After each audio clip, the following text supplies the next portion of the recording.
बताओ ना माँ, पिताजी होते तो उनसे पूछती। बताओ ना। मुझे नहीं मालूम, मुझे और भी बहुत से काम है।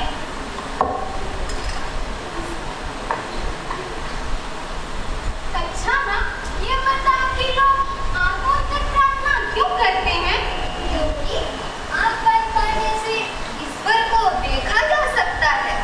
अच्छा माँ, पिताजी की मृत्यु हो गई ना, ये मृत्यु क्या होती है? फिर से वही उटपटांग बातें। तुमसे कुछ भी पूछने पर तुम यही जवाब देती हो। पिताजी कितनी अच्छी तरह बताते थे। मुझे और परेशान मत करो। तुम्हारे इसी स्वभाव के कारण सब तुमसे असंतुष्ट हैं। तुम्हारे स्कूल से रोज ही शिकायत आती है। तुम इस मेरे प्रश्नों का उत्तर क्यों नहीं देती? दूसरे बच्चे जैसे पढ़ते हैं वैसा तुम भी पढ़ा करो। टीचर को इधर उधर का प्रश्न कर परेशान मत किया करो। मुझसे नहीं हो सकता। उसी प्रकार बाह्य जगत को अंतर्मन के अंतर्मन में फंसी मार्गरेट बड़ी होकर चर्च में शिक्षिका बन जाती है।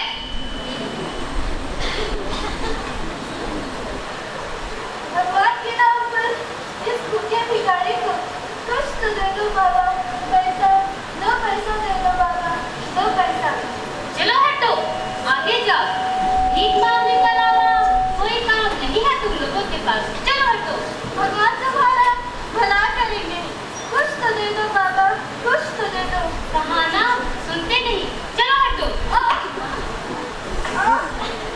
अरे तुम इस बीमारी में बाहर क्यों निकले हो? नहीं नहीं, मैं बीमार नहीं हूँ, मुझे भूख लगी है। अच्छा, तुम्हें भूख लगी है तो ये लो ब्रेड। खाने के बाद अपने घर चले जाना। और ये लो चाय। ब्रेड खा लो। ईश्वर तुम्हें दीर्घायु दे दे। आश्चर्य की बात है, पृथ्वी पर इतना दुख है। इससे भी आश्चर्य एक मनुष्य दूसरे के दुख को देखकर भी उदासीन है। इसका कारण यह है कि संसार में हर मनुष्य दुखी है। नहीं, इसका कारण यह है संसार में हर मनुष्य अपने ही दुख को इतना बड़ा करके देखता है कि उसे दूसरे का दुख दिखाई ही नहीं देता। अच्छा चलो, मेरा स्कूल आ गया। अलविदा। अलविदा।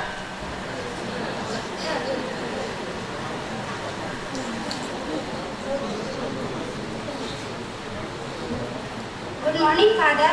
Good morning miss Margaret. क्या आप जानती हैं जैसी आपकी शैक्षणिक योग्यता है वैसी इस शहर में तो क्या पूरे लंदन में 2-4 मिल जाए इसमें भी संदेह है। मेरी इतनी प्रशंसा की कोई खास वजह फादर?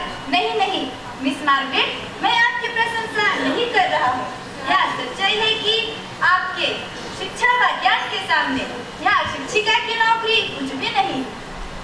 फादर, मेरे लिए शिक्षकीय कार्य पेशा नहीं है, यह तो मेरे जीवन का व्रत है। बिल्कुल, आपके चर्च में सेवा देने पर ही यह बात स्पष्ट हो जाती है। फादर, मेरे पिताजी, मेरे दादाजी सभी ने चर्च में सेवा की है। मैं उन्हीं की बेटी हूँ। हाँ, इसीलिए मैनेजमेंट कमेटी को आश्चर्य हुआ कि आपसे इतनी बड़ी भूल कैसे हुई। भूल? कैसी भूल? चर्च की ओर से जो उपहार आप गरीबों को दे रही हो वह सही हाथों में नहीं पहुंच रहा है, उसका दुरुपयोग हो रहा है। दुरुपयोग हो रहा है? गरीबों को नहीं मिल रहा? यह बात आपसे किसने कहा? माफ कीजिए मिस नोबेल, गरीबों को शायद मिल रहा है, किंतु हमें यह भी देखना है कि वह नियमित चर्च आता है कि नहीं तथा चर्च के नियमों को मानता है कि नहीं। सिर्फ गरीब होने से नहीं चलेगा। आशा करता हूँ भविष्य में ऐसी गलती नहीं होगी। मैं ऐसा कोई वचन नहीं दे सकती। मिस नोबेल, आप भूल रही हैं, चर्च सोसाइटी की मेंबर होने के नाते आप हमारे नियम मानने को बाध्य हैं। क्या आप बता सकते हैं फादर, संसार में कौन सी चीज सबसे बड़ी है और कौन सा सत्य? ईश्वर का बनाया विधान या आपके द्वारा बनाया गया मनगढ़ंत नियम? मिस नोबेल, जी फादर। यही मेरा अपराध है। बिना समझे, बिना जाने आज तक मैं कुछ नहीं मान पाई। मेरे सामने केवल एक ही चर्च है और वह है जीसस क्राइस्ट। उनके विधान के अनुसार गरीबों की कोई श्रेणी नहीं होती। इसके अलावा मैं और कुछ नहीं जानती। मिस नोबेल, आप जान लीजिए कि आप जिस स्कूल की शिक्षिका है वह हमारे चर्च के अंतर्गत आता है। हाँ, मैं जानती हूँ। यदि मैं आपके नियम के अनुसार काम न करूँ तो मेरी नौकरी चली जाएगी। नहीं करनी मुझे ऐसी नौकरी जिसे मेरा मन स्वीकार न करे, जिससे मेरे स्वाभिमान को चोट पहुंचे। नहीं करनी मुझे ऐसी नौकरी।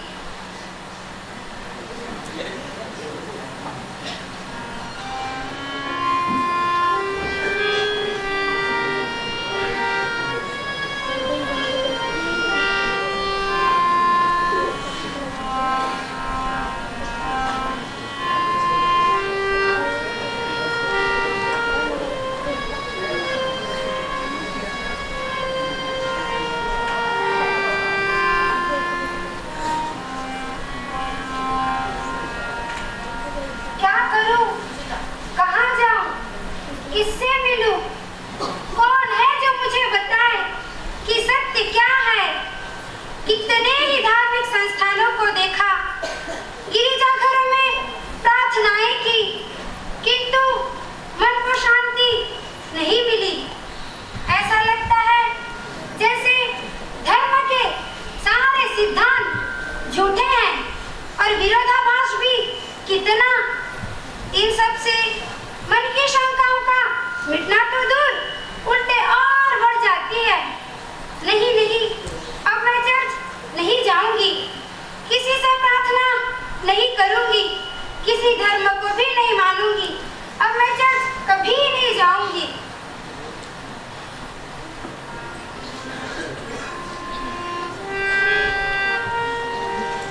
अरे नोबेल, तुम क्या कर रही हो?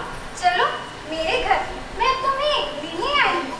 मेरे घर सुप्रसिद्ध हिंदू योगी आने वाले हैं। तुम उनसे धर्म की चर्चा कर अपनी शंकाओं का निवारण कर सकती हो। हिंदू योगी?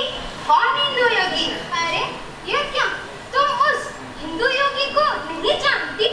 वही स्वामी विवेकानंद, जिन्होंने शिकागो की धर्म महासभा में सर्वश्रेष्ठ धर्म वक्ता के रूप में विजय हासिल की है। नहीं नहीं मार्गेसन, मुझे अब कहीं नहीं जाना है। अब मुझे धार्मिक पैगंबरों पर विश्वास नहीं रहा। वे तो धर्म की बड़ी बड़ी बातें करते हैं पर उस पर अमल नहीं करते। उनकी बातें तो मात्र कपोल कल्पनाएं हैं। उनमें बौद्धिकता का नितांत अभाव है। मुझे बिल्कुल कहीं नहीं जाना है। ऐसा नहीं है मार्गरेट, स्वामी विवेकानंद अद्भुत है। उनकी वाणी में गजब का तेज व व्यक्तित्व में तेरा आकर्षण है। वे धार्मिक जिज्ञासाओं का उत्तर अत्यंत सहजता पूर्वक देते हैं। चल शीघ्रता से चल, वे आते ही होंगे।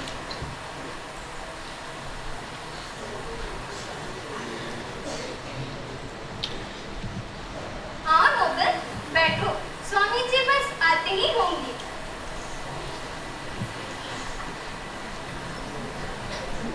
गुड मॉर्निंग, आप भी आइए, बैठिए। गुड मॉर्निंग, आप भी आइए, बैठिए।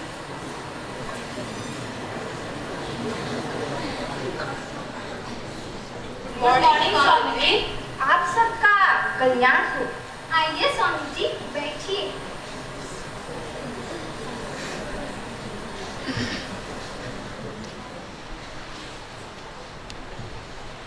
स्वामी जी, हम आपसे धर्म के बारे में कुछ जानना चाहते हैं। अच्छा, धर्म के बारे में बार बार मनुष्य के मन में प्रश्न उठता है कि यह संसार यदि ईश्वर की रचना है तो फिर यहाँ रोग, शोक, मृत्यु, अज्ञानता क्यों? पश्चिम इसका उत्तर नहीं जानता। बहुत साधना के बाद भारत ने इसका उत्तर प्राप्त किया था। भारतवर्ष ने अपने सुदीर्घ जीवन में बहुत कुछ खोजा, किंतु उसने जीवन के मूल तत्व को पकड़ रखा, जिसके जिससे वह धर्म करता है। मैं उस महान भारतवर्ष की वाणी को धारण कर आया हूँ। तुम्हारे जड़वादी पाश्चात्य देश में तुम लोग सोचते हो कि तुम्हारे अलावा सभी असभ्य, बर्बर व संस्कारहीन हैं, किंतु तुम्हारे साथ जुड़ा हुआ है निष्ठुर, युद्ध पिपासु तथा परराष्ट्र उत्पीड़न। माफ कीजिए स्वामी जी, मैं आपके इस बात से बिल्कुल सहमत नहीं हूँ। स्वामी जी, ये जो स्लोगन है, यह अधार्मिक नहीं है, किंतु सिद्धांतों के धरातल पर सिद्धांत से सहमत नहीं होती। इन्हें तर्कसमझ नहीं किया जा सकता।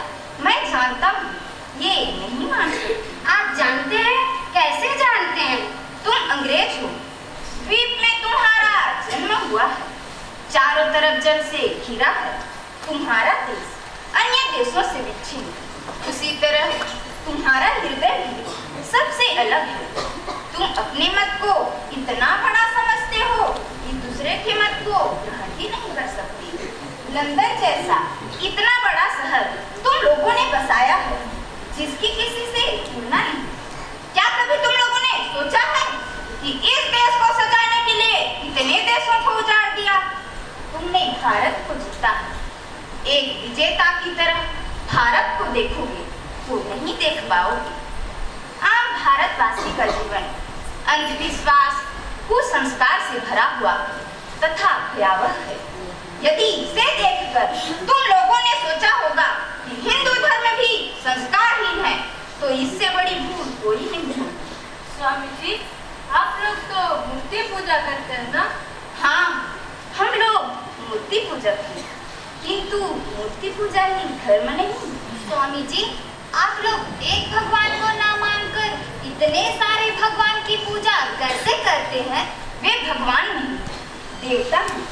जब मन में कोई धारणा नहीं, तब असंख्य देवताओं की मूर्ति को धारण करते हैं। जितने इंसान उतने देवता। ये सारे देवी देवता उस ब्रह्म के अभिव्यक्ति के विभिन्न माध्यम हैं। तो फिर आप ब्रह्म को कैसे जान पाते हैं? जब मन को समझ आता है कि सारे देवताओं की मूर्ति हमारे द्वारा ही बनाई गई है, तब उसके स्थान पर आता है शालिग्राम शिला। फिर वह भी एक दिन हट जाता है। उसके बाद कोई रूप नहीं, कोई नाम नहीं, देवता भी नहीं, स्वर्ग भी नहीं, नरक भी नहीं। उस समय रहता है सोहम सोहम, वेदाहमेतं पुरुषं महान्तं आदित्यवर्णं तमसः परस्तात् तमेव विदित्वा मृत्युमेति नान्याः पन्था विद्यते नान्याः पन्था विद्यते अयनात्। हिंदुओं को शायद इस सब पर विश्वास है, पर हम लोग जो अहिंदू हैं। मेरी बच्ची, यह सिर्फ विश्वास की बात नहीं। भारतीय ऋषियों ने ऐसा कुछ भी नहीं कहा जिसकी उपलब्धि ना की हो। उपलब्धि? हाँ, विश्वास नहीं, ईश्वर है। यह सिर्फ विश्वास की चीज होती है। पृथ्वी पर धर्म का कोई मोल नहीं होता। ईश्वर को प्रत्यक्ष जानना, उनके साथ स्नेह संबंध स्थापित करना, भारत का धर्म इसी उपलब्धि में प्रतिष्ठित है। यह उपलब्धि क्या कोई भ्रांति नहीं हो सकती? मार्गरेट, तुम अकारण प्रश्न क्यों करती हो? अकारण प्रश्न नहीं नाविगेशन, मैं सब जानना चाहती हूँ, किंतु ठीक से समझ नहीं पाती। सब लोग चुपचाप सुनते हैं, पर मैं यह नहीं कर सकती। मैंने आपको परेशान किया स्वामी जी? नहीं, तुम शायद नहीं जानते। ऐसे संशय को प्रश्न के रूप में लेकर मैं वर्षों चला हूँ। प्रश्न कर करके अपने गुरु को आहत किया।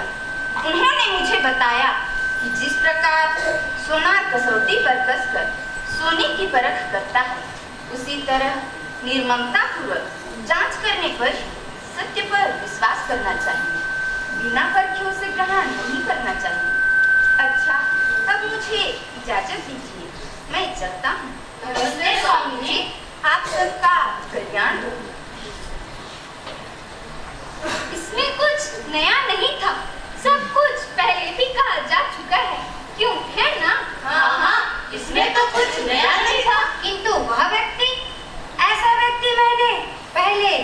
नहीं देखा। क्या था उस व्यक्ति में? क्या नया? पता नहीं, पर उनके विचार तो बिल्कुल नए तथा उदार हैं। उनमें अदम्य आत्मविश्वास भी तो है। ऐसा आत्मविश्वास उन्हीं में पैदा हो सकता है जिसने धर्म को वास्तविक रूप में जाना हो और उसे समझा हो। मुझे उनसे पुनः मिलना होगा। Good bye. इसके बाद मार्गरेट स्वामी जी के प्रत्येक गोष्ठी व व्याख्यान में उपस्थित रहती। उन्होंने स्वामी जी से बहुत कुछ सीखा, फिर भी वह उनके प्रत्येक विचार को स्वीकार नहीं कर सकी। वह उनसे बहस करती, लड़ती और उनके ऊंचे आदर्शों और उनकी आत्मा की भव्यता के प्रति श्रद्धा से नतमस्तक हो जाती। स्वामी जी मार्गरेट की दृष्टि में एक आदर्श नेता थे। अज्ञान, लोभ, मोह तथा स्वार्थपरता वे दुर्गुण थे जो संसार के दुखों और अंधविश्वासों के कारण थे। स्वामी जी इन दुर्गुणों के समूल नाश के लिए कृत संकल्प थे। उनका कवच था परमात्मा में अखंड विश्वास और अस्त्र थे निस्वार्थ प्रेम। एक दिन प्रश्नोत्तर के समय स्वामी जी ने अचानक खड़े होकर गर्जना की। संसार को आज 20 नर और 20 नारियों की आवश्यकता है, जिनमें इतना साहस हो कि बाहर सड़क पर खड़े होकर पुकार कर कह सके कि हमारे पास ईश्वर के सिवाय कुछ नहीं है। कौन है जो आगे आ सकता है? स्वामी जी, मैं कह सकती हूँ। पृथ्वी के श्रेष्ठ और उत्तम वीरों को स्वयं को मिटा देना होगा। जगत में बहुतों के कल्याण के लिए, सबके हित के लिए आवश्यकता है बुद्ध के समान सहस्र लोगों की और उनके अपरिमित वात्सल्य और करुणा। आप चाहे तो मैं सहर्ष से तैयार हूँ। अच्छा स्वामी जी, क्या आपके देश में लड़कियाँ? उसकी तुम कल्पना नहीं कर सकती मार्गरेट। मेरे देश की लड़कियों का हृदय विशुद्ध सोने का बना है। त्याग व सहिष्णुता से जीवन गढ़ा गया है, किंतु बाहर उनका जीवन असहाय अंधकार से भरा है। उस अंधकार में लाखों लड़कियां प्रतिज्ञा लेकर खड़ी है कि उन्हें तुम्हारे जैसी मार्गदर्शक मिल जाए। इस कार्य के लिए आप मुझे उपयुक्त समझते हैं स्वामी जी? तुम्हारे जैसी योग्य लड़की मैंने नहीं देखा, किंतु क्या तुम भारत को पहचानती हो? भारत की पहचान तो आप करा देंगे। इसके लिए पूर्णतः आत्मसमर्पण करना होगा। मैं संकल्प लेती हूँ कि भारतीय लड़कियों की शिक्षा के लिए मैं अपने जीवन का उत्सर्ग कर दूंगी। आप बस मुझे भारत आने की इजाजत दे दीजिए। यदि यह आग्रह तुम्हारा सच है तो वह समय भी अवश्य आएगा। यह तुम क्या कह रही हो कि तुम भारत जाओगी? हाँ, मैं भारत जाना चाहती हूँ। क्या तुम जानती हो कि भारत एक भयावह जगह है? वहाँ रास्ते में बेसर सर्प घूमते हैं। मनुष्य व पशु एक ही जगह का पानी पीते हैं। मार्गरेट, वे गाय को देवता मानकर पूजा करते हैं। तुम वहाँ जाकर क्या करोगी? पता नहीं क्यों मुझे उठते, बैठते, चलते, फिरते यही लगता है कि मेरा घर वही है। पागल हो गई हो क्या? आज लंदन का शिक्षित वर्ग तुम्हारी प्रतिभा की ओर देख रहा है। बर्नार्ड शॉ एवं हक्सले जिस मंच पर खड़े हैं वहीं तुम भी खड़ी हो। इंग्लैंड को तुमसे बहुत सी आशाएं। उसका तो मुझे भी अहंकार था, किंतु उन्होंने मेरा सारा घमंड चूर-चूर कर दिया। उनको देखकर, उनकी बातें सुनकर ही तो मुझे पता चला कि जो कुछ भी मैं जानना चाहती हूँ उसमें से कुछ भी नहीं जानते। मार्गरेट, इंडिया जाकर तुम क्या जानोगी? इंडिया को जानूंगी। इंडिया का मतलब है काई से भरा तालाब, सिंदूर लगा पत्थर, अर्धनग्न असभ्य लोग और मलेरिया। मैं सब जानती हूँ। इस प्रकार मार्गरेट निश्चय कर लेती है कि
के लिए कार्य करो, चाहे तुम वेदांत को स्वीकार करो अथवा तिलांजलि दे दो। हाथी के दांत एक बार निकलते हैं तो लौट कर भीतर नहीं जाते। उसी प्रकार एक सच्चा मनुष्य अपने दिए गए वचन को वापस नहीं लेता। आशीर्वाद सहित तुम्हारा शुभाकांक्षी स्वामी विवेकानंद।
चिंता ना कीजिए दीदी, सभी लड़के आ जाएंगे।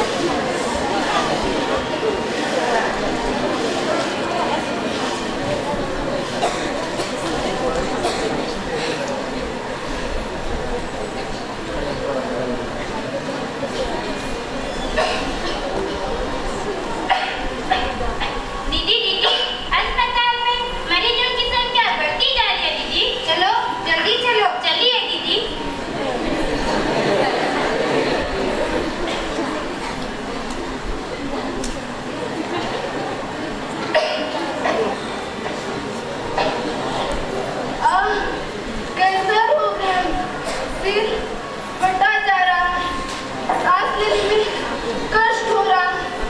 धीरज रखो भाई, ईश्वर पर विश्वास रखो। दीदी, आप मुझसे दूर रहे, यह झूठ का रोग है। मेरी मृत्यु तो निश्चित है। आप अपना जीवन खतरे में क्यों डालते हैं? यह जीवन तो क्षणभंगुर है भाई।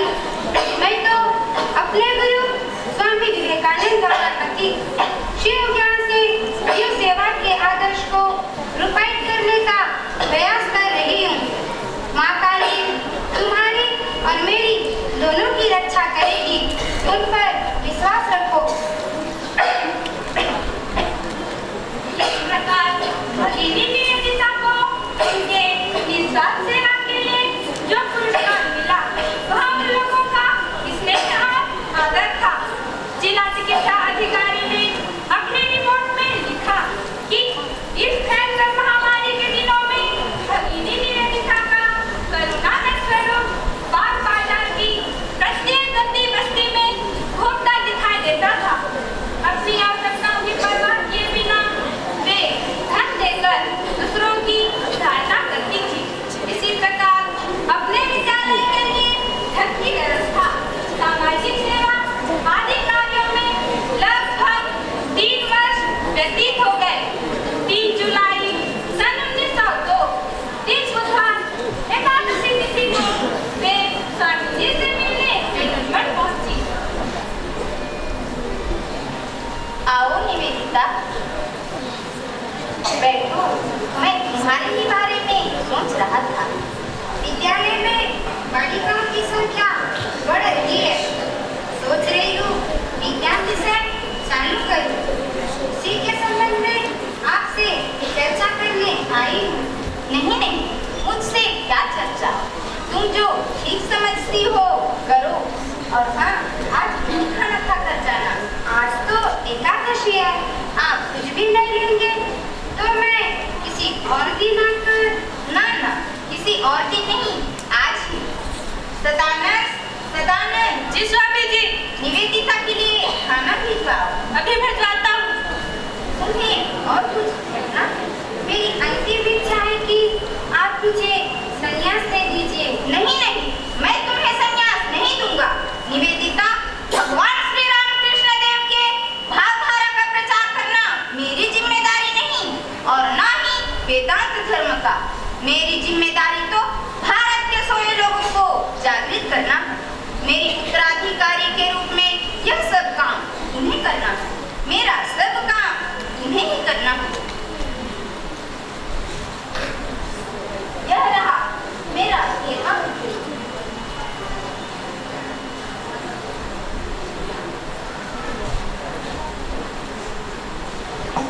ध्यान में बैठते समय इसे उठकर बैठना।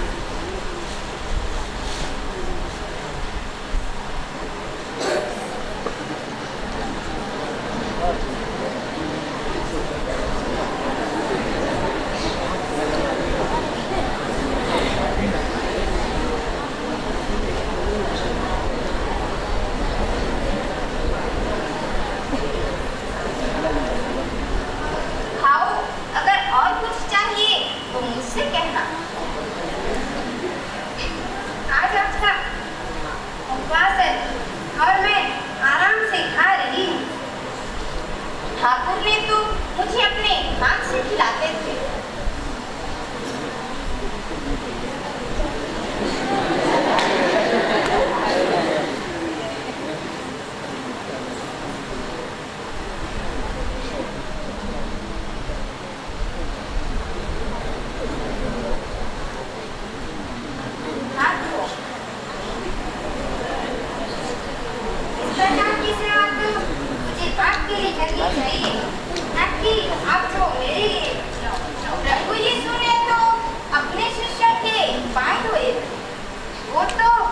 उनके अंतिम दिन थे ना?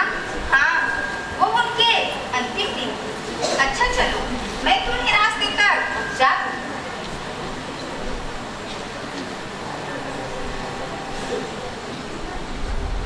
अनंत शक्ति का आधार बने। आशीर्वाद दीजिए रामकृष्ण। स्वामी तो ठाकुर ने जिस प्रकार मेरा मार्ग प्रशस्त किया उसी तरह तुम्हारा भी करे।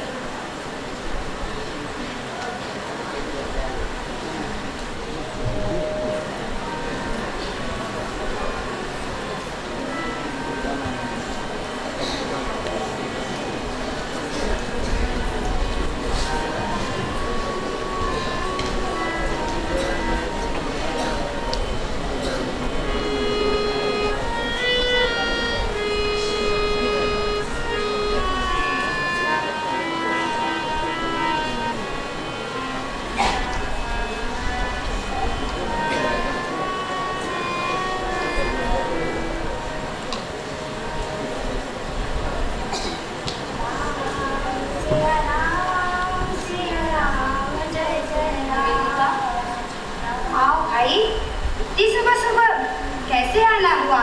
कहो क्या बात है? स्वामी जी का देह चला गया। क्या कहा तुमने? स्वामी जी हमें छोड़कर चले गए? नैनम छिन्दन्ति शस्त्राणि नैनम दहति पावकः न चैनं क्लेद्यन्त्यापो न शोष्यति मारुतः। नहीं, स्वामी जी हमें छोड़कर नहीं गए। वे तो हरदम हमारे साथ हैं।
लड़की के द्वारा मैंने पैसे भेजाए थे। आपने ही भेजाया था। आप सिस्टर निवेदिता हैं? अरे अरे, आप मुझे प्रणाम क्यों कर रही हो? मैं तो माँ की दासी हूँ। आप तो खुदीराम बोस की बहनें हैं, बारिन बोस की माँ। आपकी गोद में खेले हैं प्रफुल्ल कुमार चाकी। आपने अपने पति और पुत्र को देश के लिए अर्पित कर दिया, वरना होती क्या माँ की पूजा। पुलिस के डर से रिश्तेदार भी इस घर पर नहीं आते। यह कष्ट तो सहन करना ही पड़ेगा। कारागार में बंद माँ देवकी ने श्री कृष्ण को जन्म दिया था। आप उन्हें बुलाइए, आपका दुख वे दूर करेंगे। अच्छा, मैं चलती हूँ।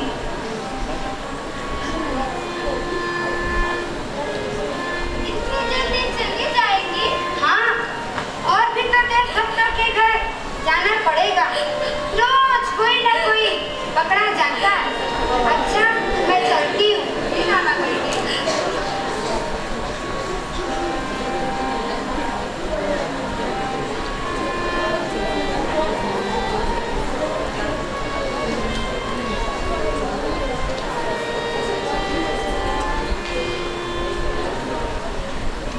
क्या हुआ आपको?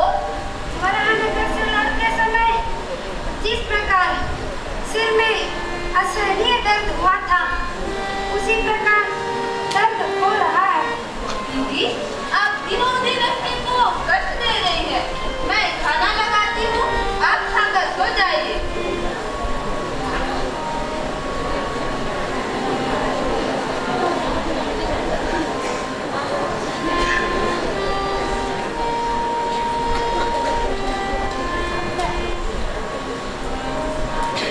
दीदी, सुधीरा, तुम खाना रख जाओ, अभी मुझे लिखना है।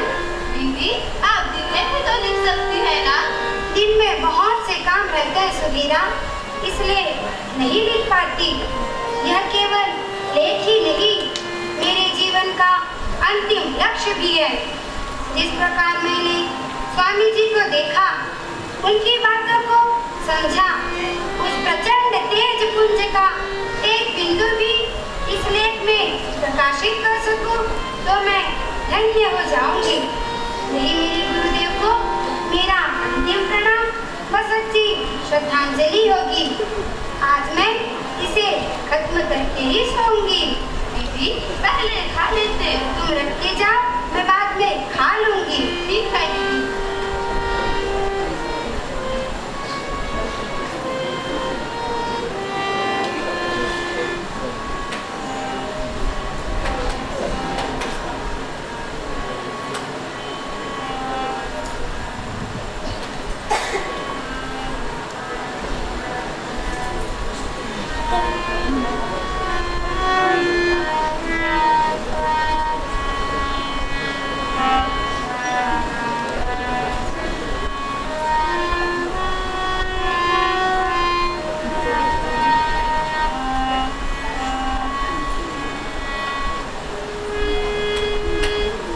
दीदी, दीदी, अरे, तुमने मुझे पहले क्यों नहीं जगाया?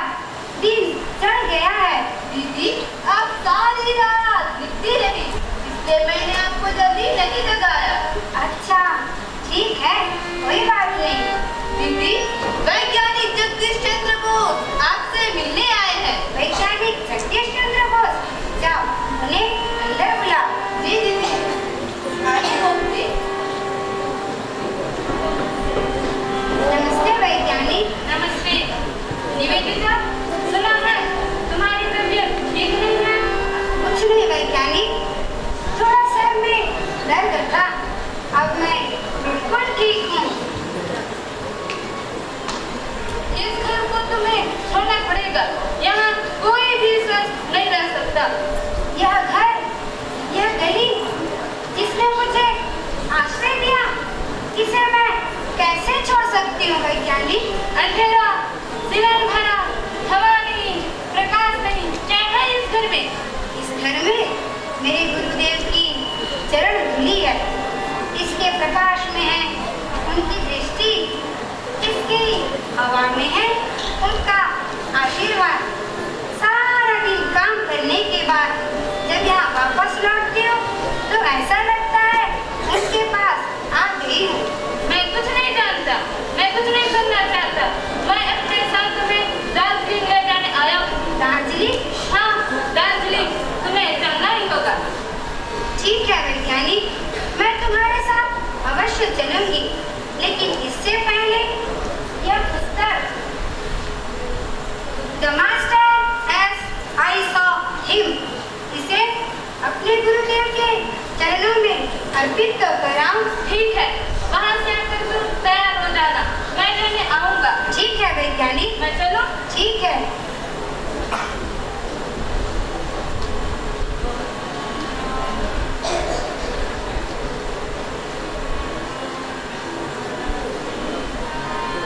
गुरुदेव, यह रहा मेरा अंतिम प्रणाम।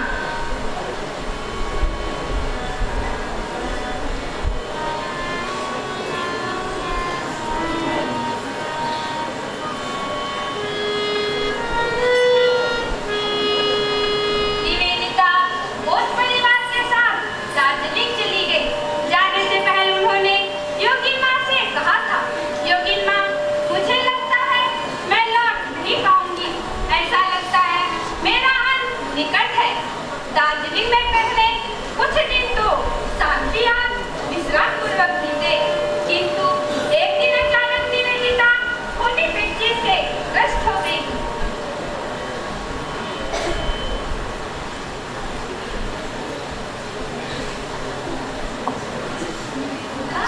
निवेदिता, दवाई ले लो।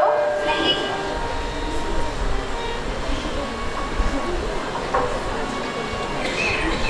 क्या तुम सुन रही हो? हवा लोरी सुना रही है। अब मैं सोना चाहती हूँ। यह रुद्राक्ष की माला मुझे स्वामी जी ने दी थी। पता नहीं इसकी मर्यादा की रक्षा मैं कर पाई या नहीं। मेरा केरवा उत्तरी इसी हिमालय में स्वामी जी के स्पर्श से